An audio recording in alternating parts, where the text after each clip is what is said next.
Hi friends, ఈరోజు మనము ఒక కొత్త ఫంక్షన్ గురించి డేటా డిఫ్ అనే ఫంక్షన్ గురించి నేర్చుకున్నాము. సో మన దగ్గర యాక్చువల్గా వచ్చేసి డేటా డిఫ్ అనే ఫంక్షన్ వచ్చేసి బేసిక్ సింటాక్స్.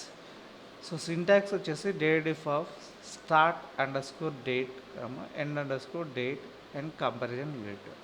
సో వీటి గురించి ఒకసారి తెలుసుకుందాం ఎలా ఉంటాయి అనేసి. So comparison units, first comparison units in the sense మనకి 3 ఉన్నాయి. అందులో వచ్చేసి ఇయర్స్ ఒకటి, అండ్ మంత్స్ ఒకటి, అండ్ డేస్ ఒకటి. సో ఎప్పుడైనా మనం డేట్ మన దగ్గర ఒక 2 డేట్స్ ఉన్నాయి, start date and end date ఉన్నాయి. With month and year and డేట్తో సహా కలిపేసి మనకు 3 ఉన్నాయి. సో స్టార్ట్ డేట్ని ఒక విధంగా అండ్ ఎండ్ డేట్ని ఒక విధంగా మనకి ఇక్కడ ఎగ్జాంపుల్లో ఉన్నాయి ఆల్రెడీ.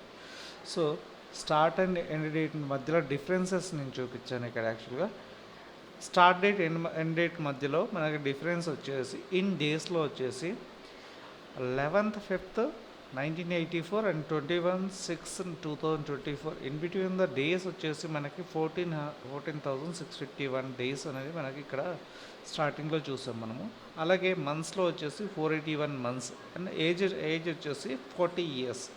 సో ఈ 40 ఇయర్స్కి ఎన్ని డేస్ అంటే 14,651 రోజులు ఉన్నాయి. మళ్ళీ అలాగే 481 మంత్స్ ఉన్నాయి మనకి. సో ఈ డేటా డిఫ్ యొక్క సింటాక్స్ కూడా మీకు ఇక్కడ పెట్టాను ఆ ఎస్ఎల్ ప్రకారం. అండ్ అలాగే మనకు వచ్చేసి చూస్తారు కదా, ఇది వచ్చేసి ప్రతిదీ ఇలాగే ఉంటుంది. ఎప్పుడైనా క్యాలిక్యులేట్ చేయాలనుకుంటే కనుక సో మనం కంపారిజన్ యూనిట్స్ వాడుకునేసి మనకు డేట్ మధ్యలో డిఫరెన్సెస్ తెలుసుకోగలుగుతాం. ఇంకేదైనా సందేహాలు ఉన్నట్లయితే కనుక కంపల్సరీ మీరు కమెంట్ రూపంలో కానీ చెప్పగలవచ్చు. దయచేసి మన ఛానల్ చూసిన వాళ్ళందరూ సబ్స్క్రైబ్ చేసుకోండి. అలాగే దీంతోపాటు ఇంకా ముందు చాలా విషయాలు మీకు, చాలా వీడియోస్ ఎక్సెల్తో పాటు ఇంకా అనేక రకమైన విషయాలను కూడా మీకు అందిస్తూ ఉంటాను.